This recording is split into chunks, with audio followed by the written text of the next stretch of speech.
I'm a 34-year-old woman, and I've been dealing with an uncomfortable situation with my family, mostly involving my younger sister, Vanessa.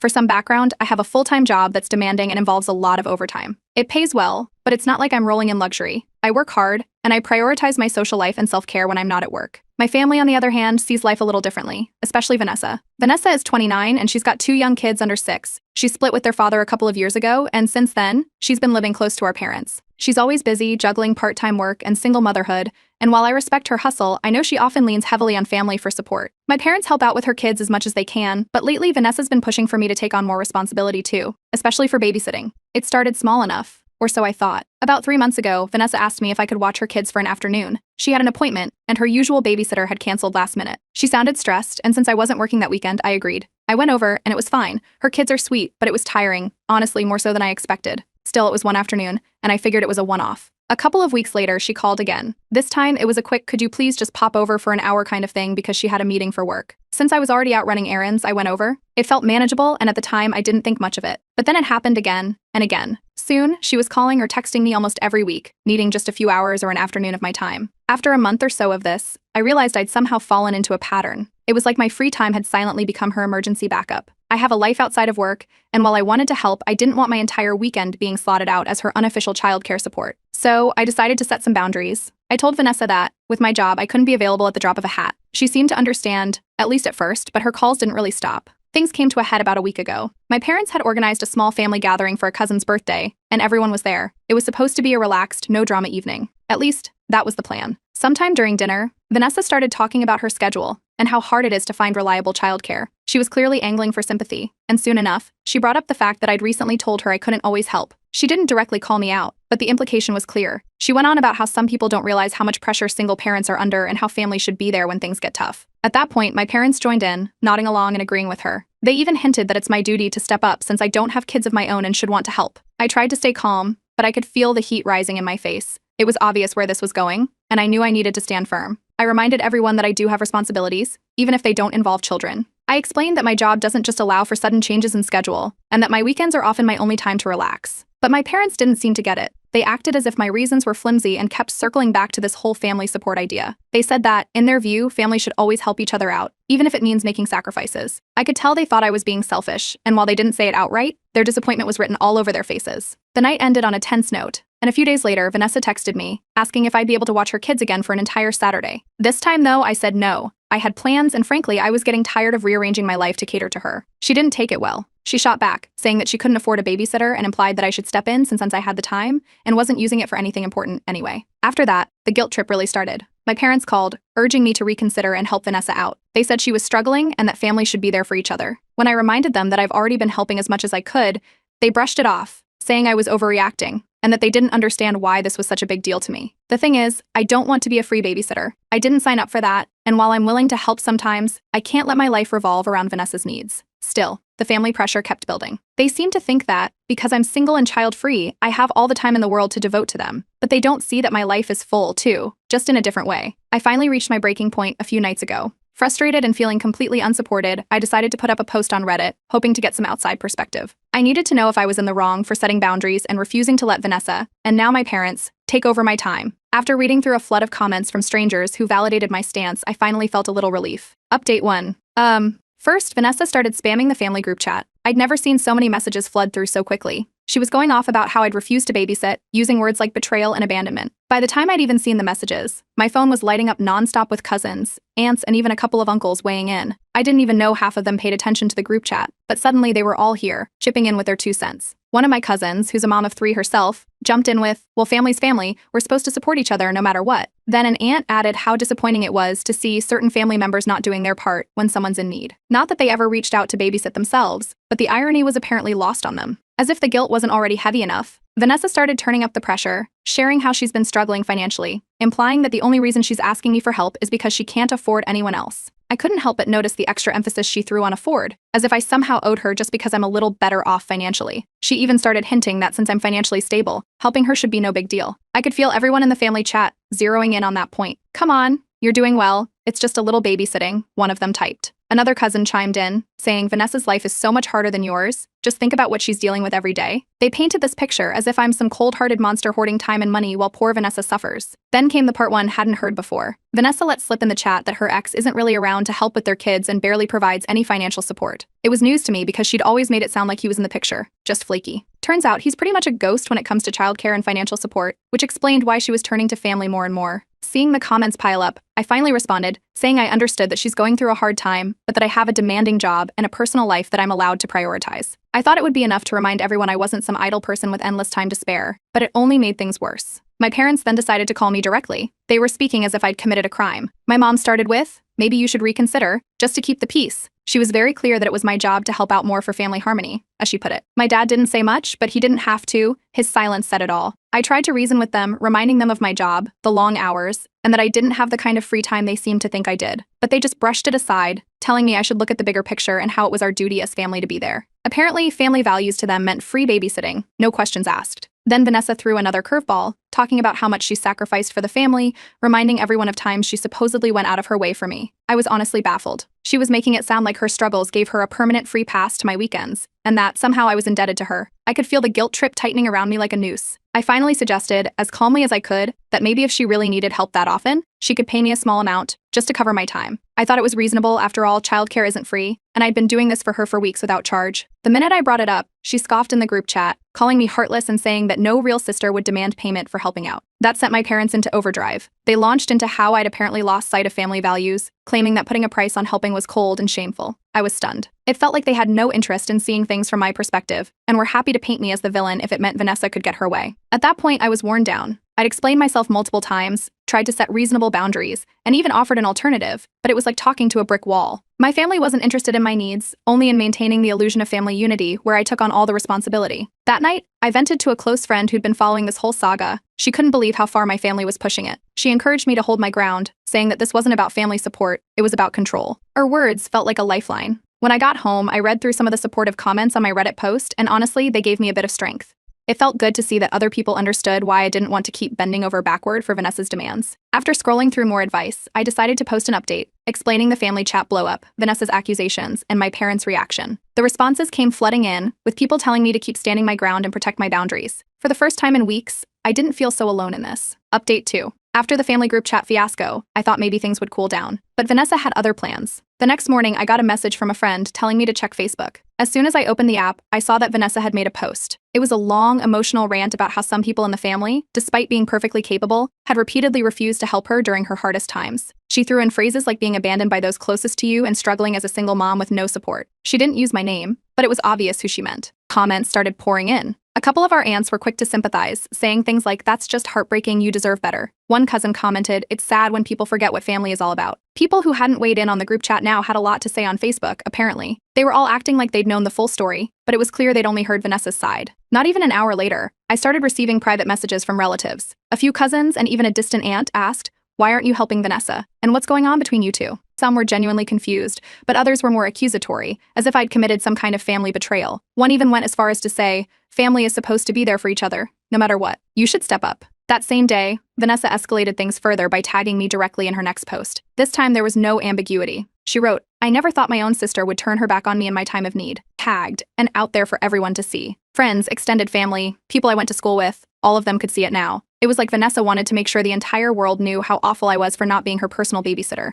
The fallout spread quickly. Later that day, a coworker of mine who's also a family friend casually mentioned they'd seen Vanessa's post. They didn't say much, but the way they looked at me suggested they had their opinions. Work is a place where I try to keep my personal life private, so having this follow me into the office felt invasive. I was furious. I wanted to confront Vanessa, but I knew doing it publicly would just feed the drama. Instead, I decided to wait until I could talk to her directly, one-on-one, but my parents stepped in before I got the chance. They called, saying they wanted to resolve the family tension and had arranged a meeting for us all to sit down and talk. I could already sense what that meant, another ambush where my boundaries would be painted as selfish. When we gathered, it was clear from the start where the conversation was headed. My parents led off by saying that family unity was the most important thing, and it was my duty to keep the peace. They brought up Vanessa's struggles again, painting her as the one making all the sacrifices. Every time I tried to explain that I also had my own commitments and responsibilities, they brushed it off, saying, "It's not the same, you don't have kids." Vanessa played her part perfectly, sitting there with an expression that was halfway between hurt and disappointed. She repeated how much she's given up for family, implying that I should do the same without expecting anything in return. When I reminded them all that I'd been helping her for free already, and simply asked her to respect my time, they dismissed it as me being unreasonable. I laid out my boundaries clearly, explaining that while I was willing to help occasionally, I couldn't be expected to rearrange my life around her needs. The response was cold. My parents said they were disappointed in how I'd handled things and hinted that I was prioritizing money over family. The conversation ended in a stalemate, with everyone clearly feeling like I was the problem. Not long after that disaster of a meeting, I ran into a family friend who happened to be a lawyer. I mentioned the situation casually, not expecting any specific advice, but he raised an eyebrow when I told him about Vanessa's Facebook posts. He warned me that if things got worse, I might have grounds to protect myself legally if her accusations escalated into defamation territory. He offered to talk through some options if it ever got to that point. Somehow, Vanessa got wind of this conversation, no idea how, and went off in the family chat, saying I was threatening her with a lawyer. She turned it into another round of public outrage, telling everyone that I was trying to scare her into silence and accusing me of taking things too far. A few family members started distancing themselves from me after that, siding with her without even bothering to ask for my side. The constant fighting and judgment from everyone started to wear on me. My mental health was taking a hit, and it felt like there was no way to explain my side without everyone twisting it against me. The whole thing was exhausting, and I didn't know how much more I could take. I just wanted to go back to living my life without having to deal with this constant guilt-tripping and manipulation. Eventually, I went back to Reddit for some advice, sharing everything that had happened since my last update. The responses were overwhelming. People shared their own experiences with similar family pressures, and a lot of them encouraged me to protect myself and my peace, no matter how hard my family pushed. Some even suggested that I take legal action if the public shaming didn't stop, which honestly gave me some comfort, knowing others understood the position I was in. Seeing all the supportive comments helped, but I knew this was far from over. Update 3. One quiet Saturday morning, I was home, catching up on laundry and enjoying some peace when my doorbell rang. I opened it to find Vanessa standing there with her 2 kids. She looked frazzled, holding the kids' bags, and without any warning, she announced she couldn't find anyone else to watch them. She said she had an emergency and left before I could even get a word in. I stood there, stunned, as her car pulled away, leaving me with 2 young kids in my living room. I didn't know what to do. She hadn't asked, hadn't explained anything. She'd just dumped them on me and disappeared. I was in no position to cancel my plans for the day, so I quickly called a friend who agreed to come over and help while I figured out what to do next. A few hours later, Vanessa returned, acting as if nothing out of the ordinary had happened. She thanked me for stepping up when she needed it, which only made my frustration grow. This wasn't stepping up, it was her pushing boundaries and leaving me no choice. I confronted her on the spot, telling her that it was completely unacceptable to drop off her kids unannounced. She brushed it off, saying she had no other options, as if that excused everything. I was firm and told her that if she pulled a stunt like this again, I'd have no choice but to call the police. It wasn't a threat, it was the reality of the situation. If she couldn't respect my boundaries, then I had to put some kind of consequence in place. Vanessa didn't take it well. She stormed off, muttering that I was overreacting and ungrateful. The next day, word had spread through the family. My parents were furious, claiming that threatening Vanessa was going too far. They painted me as unstable, saying I'd always been difficult and wasn't acting like a true sister. I was bewildered. No one seemed to care that Vanessa had crossed a line by abandoning her kids on my doorstep. Instead, they framed it as me being the one who was out of control. Then Vanessa hit me with an ultimatum. She sent a long message saying that either I agree to help her when she needs it, or I should consider us estranged. She framed it as an all-or-nothing deal, making it clear that in her eyes, family meant constant support, even if it meant sacrificing my own needs. She wrote that if I wasn't willing to be there for her, she'd be better off not having me in her life at all. After reading her message, I was done. I reached out to a few close friends who had been following the drama from the beginning. They reassured me that I wasn't crazy or selfish and that my boundaries were completely reasonable. One friend even encouraged me to look into therapy, given the stress the situation was causing me. I'd never considered it before, but now it seemed like a good idea. Unexpectedly, I also heard from a cousin who had noticed Vanessa's posts and the family's reaction. She shared that she, too, had felt pressure from Vanessa in the past, but had mostly stayed quiet to avoid conflict. Hearing this was oddly comforting. I wasn't the only one dealing with Vanessa's manipulations. She offered her support, saying she understood exactly where I was coming from. After that, I decided to do some research on my rights, just in case Vanessa tried to drop off her kids again without my consent. I contacted a family lawyer friend to get some clarity on what counted as child abandonment. He confirmed that leaving children with someone unannounced could be considered abandonment in certain circumstances, especially if it happened repeatedly. He assured me that I had the right to protect myself and that if Vanessa tried this again, I could take legal steps to ensure my boundaries were respected. The emotional toll was beginning to show. I felt increasingly isolated from my family and worn down from the constant drama. No matter how much I tried to reason with them, it was like talking to a brick wall. The family was rallying around Vanessa, and I was left feeling like the villain for setting simple, reasonable boundaries. Even though I had support from friends and a few extended family members, it didn't change the fact that my immediate family was choosing to side with Vanessa, regardless of how unreasonable her behavior had become. I decided to update my Reddit post once again, explaining everything that had happened since the last update, Vanessa's unannounced drop-off, her ultimatum, and the family backlash over my threat to call the police. I asked for advice on how to cope with family members who refused to respect boundaries and received an overwhelming amount of encouragement to stand my ground. Reddit users reminded me that it was okay to prioritize my own peace of mind, even if it meant going no contact with family. Some shared their own stories of going no contact with manipulative relatives, describing how it had improved their lives. Reading those comments gave me a sense of strength I hadn't felt in a while. At this point, I knew I had to make a decision. If Vanessa or my parents couldn't accept my boundaries, I'd have no choice but to go no contact. I didn't want to lose my family, but I also couldn't keep sacrificing my mental health and peace for someone who refused to respect my boundaries. This was the last straw for me. I made up my mind if Vanessa or anyone else in the family tried to push me again, I'd protect myself, even if that meant cutting ties. I deserved a life free from manipulation and drama, and I was finally ready to take that step if that's what it took. Update 4. After the last confrontation with Vanessa, I decided enough was enough. I officially went no contact with her, making it clear to everyone in the family chat that I wasn't going to keep playing her on call babysitter or be subjected to her emotional manipulations. I told my parents that I needed space and would be limiting my contact with them, too, as they seemed more interested in maintaining family peace at my expense than respecting my boundaries. Predictably, my parents didn't take it well. They called, accusing me of being immature and abandoning family values. My mom went on about how Vanessa needed me now more than ever, and that I'd regret cutting ties one day. They tried to guilt me, saying that this was tearing the family apart, and that I was acting selfishly by focusing only on myself. But for once, I stood firm and didn't let them sway me. As the days went on, I could see the family divide widening. Some family members reached out privately to offer support, saying they understood why I'd made this choice. A few cousins shared that they had noticed Vanessa's manipulative tendencies, but had stayed out of it to avoid family drama. Other relatives, though, started making it clear that they were firmly on Vanessa's side. Aunts and uncles who had once been neutral now seemed colder, and it was obvious Vanessa had been talking to them. Meanwhile, life started to get easier without the constant family demands weighing on me. My finances were solid, and I was finally able to focus on myself and my career without interruptions. Without the never-ending family drama, I was thriving. I felt healthier, and my work performance improved now that I wasn't stressed about being blindsided by another call from Vanessa. It was a relief not to feel trapped by her guilt trips every weekend. Then Vanessa took things online again. She began posting indirect, emotional messages on social media about family betrayal and how some people forget what real family means. She never used my name, but the posts were filled with pointed comments that left little doubt about who she meant. And her friends and some of our relatives started commenting in support, leaving sympathetic messages like, "You deserve so much better," and "It's sad when family doesn't appreciate your sacrifices." I realized that the best way to handle it was to block her and my parents entirely on social media,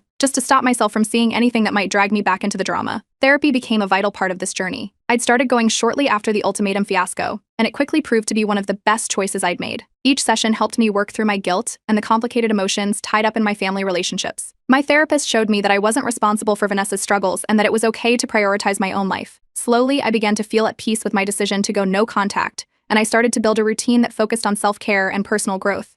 I noticed the extended family gradually dropping out of my life, too. People who used to send me casual messages or check in every few weeks had all but disappeared. It seemed Vanessa's version of events had traveled far and wide, and anyone who didn't know the full story had quietly sided with her. The silence from those family members was disappointing, but it reinforced that this was the right decision. It wasn't worth the constant stress to maintain relationships with people who wouldn't even listen to my side. I found a new appreciation for hobbies and activities that I'd put aside over the years, whether it was getting back into running, cooking for myself, or even picking up a few new books. Without the tension of family drama, I felt free to focus on my own happiness. My days no longer revolved around navigating family conflicts, and the mental clarity was something I hadn't realized I was missing. As for Vanessa, I prepared myself legally for any future stunts. After talking to the family lawyer friend again, I knew my rights and what to do if she ever tried leaving her kids on my doorstep again or escalated things in another way. It gave me a sense of security to have a plan in place, just in case she didn't respect the boundaries I'd set. One evening, a cousin messaged me privately. She'd seen Vanessa's posts and had picked up on the drama but wanted to hear my side directly. I explained everything: the unannounced babysitting drops, the group chat arguments, Vanessa's manipulation, and the final confrontation. She surprised me by saying she admired my courage to set boundaries and stand up for myself, something she admitted she'd struggled with herself. Hearing that made me feel less isolated and validated in my choices. As I reflected on this journey, I realized how much stronger I'd become. Setting boundaries had been difficult, and the fallout with my family had been painful, but it had also given me freedom. I no longer felt weighed down by their expectations or demands. The strength I'd found in prioritizing myself was something I could carry forward in all areas of my life. Reddit had been a huge support through all this, and I made sure to update my post one final time, thanking everyone for their advice and encouragement. I shared how going no contact had impacted me positively,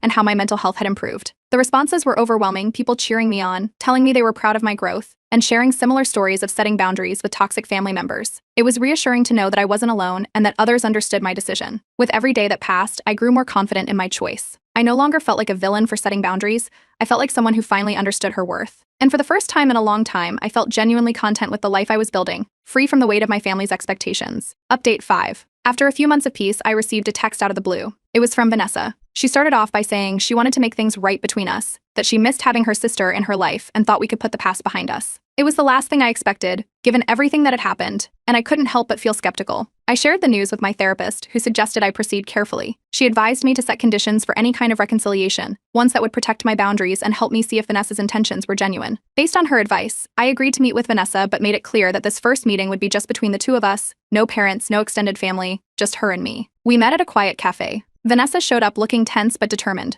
She started with an apology, but it felt flat and rehearsed. She admitted she may have gone too far with the social media posts and family gossip, but quickly shifted to how difficult life had been without the family support she'd counted on. The more she talked, the more it became clear that her apology was just a segue into a discussion about how hard it was managing everything on her own. She even made a few comments about how much easier things had been when I was helping with the kids. I saw what was happening. This wasn't really about reconciliation. It was about reinstating the old pattern. I cut in, reminding her that I was here to discuss our relationship, not to be her fallback babysitter. I reiterated that while I cared about her and the kids, my answer about regular babysitting hadn't changed. Vanessa's expression shifted from regretful to defensive, as if she hadn't really expected me to stick to my boundaries. As the conversation continued, her frustration grew. She accused me of being too focused on my own life and claimed that I was forgetting what family is supposed to mean. I stayed calm and told her that setting boundaries didn't mean I didn't care, but that I needed to look after myself, too. That's when things took a turn. Just as I was reinforcing my stance, our parents walked into the cafe. I should have known it was too good to be true that Vanessa would come alone. They must have been nearby, waiting for the perfect moment. My mom quickly took a seat beside Vanessa, while my dad sat across from me, looking ready to mediate. They both started in with pleas for family unity, saying it was time to let go of past issues and come back together. They made it sound so simple, as if all this hadn't left a huge impact on me. I repeated once again that I was open to repairing relationships but not at the cost of sacrificing my well-being. The response was exactly what I'd come to expect. My mom turned to Vanessa with a disappointed sigh, then looked at me, saying, "This isn't the daughter we raised." She asked how I could sit there and refuse to help my sister, framing it as if I'd abandoned family values. Then they gave me an ultimatum. Either I start helping Vanessa out when she needs it, or I accept that I may lose contact with them permanently.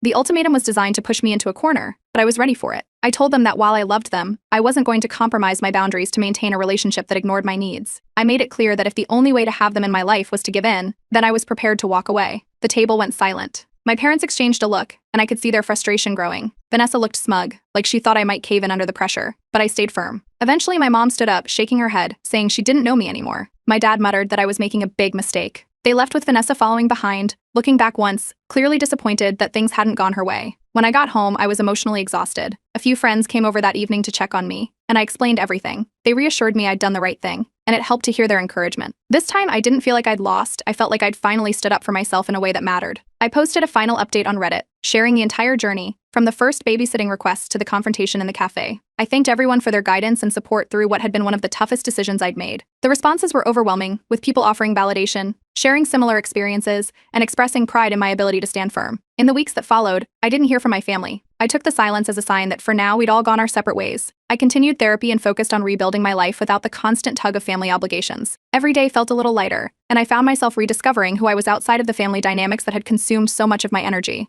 A few relatives reached out with supportive messages, including one cousin who admitted she admired my courage. She said she'd been in a similar situation with family pressure but had never found the strength to push back. Her words reassured me that my choice to protect my peace was not only valid but necessary. As I look back on everything that's happened, I can say that standing up for myself has been liberating. While I still hope that one day things might change, I'm finally at peace with the boundaries I've set. I no longer feel weighed down by guilt or obligation, and for the first time in a long time, I feel genuinely free.